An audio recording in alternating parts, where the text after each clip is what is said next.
किसकी बेटी थी माता सीता? कैसे हुआ जन्म? देवी सीता मिथिला के राजा जनक की ज्येष्ठ पुत्री थी, इसलिए उन्हें जानकी भी कहा जाता है। उनकी माता का नाम रानी सुनैना था। जनक नंदिनी माता सीता का जन्म कैसे हुआ, क्या है जन्म की पौराणिक कहानी? इस संबंध में अलग अलग कथाएं मिलती हैं।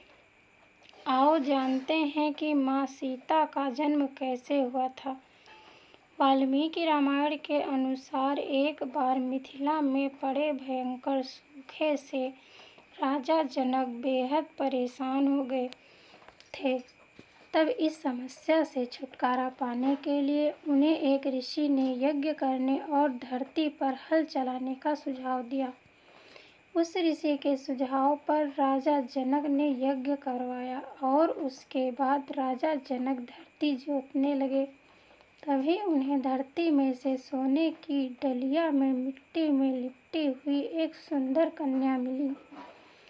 उस कन्या को हाथों में लेकर राजा जनक ने उसे सीता नाम दिया और उसे अपनी पुत्री के रूप में अपना लिया।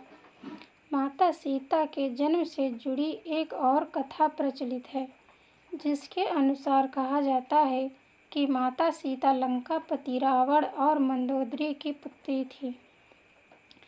इस कथा के अनुसार सीता जी वेदवती नाम की एक स्त्री का पुनर्जन्म थी। वेदवती विष्णु जी की परम भक्त थी और वह उन्हें पति के रूप में पाना चाहती थी।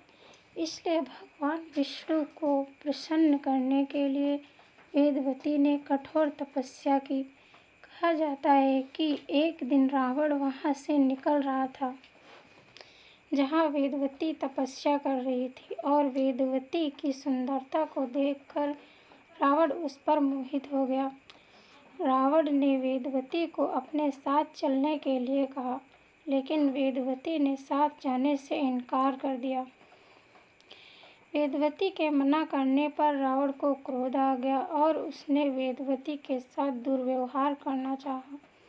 रावण के स्पर्श करते ही वेदवती ने खुद को भस्म कर लिया और रावण को श्राप दिया कि वह रावण की पुत्री के रूप में जन्म लेंगी और उसकी मृत्यु का कारण बनेंगी।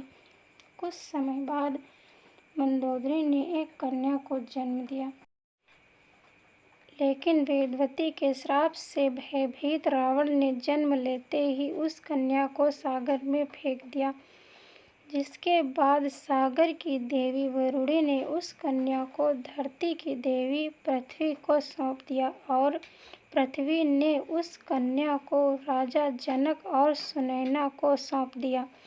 जिसके बाद राजा जनक ने सीता का पालन पोषण किया और उनका विवाह श्री राम के साथ संपन्न कराया। फिर वनवास के दौरान रावण ने सीता का अपहरण किया, जिसके कारण श्री राम ने रावण का वध किया और इस तरह सीता रावण के वध का कारण बनी। तो दोस्तों, यह थी हमारी आज की कहानी। अगर यह कहानी आपको पसंद आई है तो कृपया इसे लाइक और चैनल को सब्सक्राइब करें। धन्यवाद दोस्तों।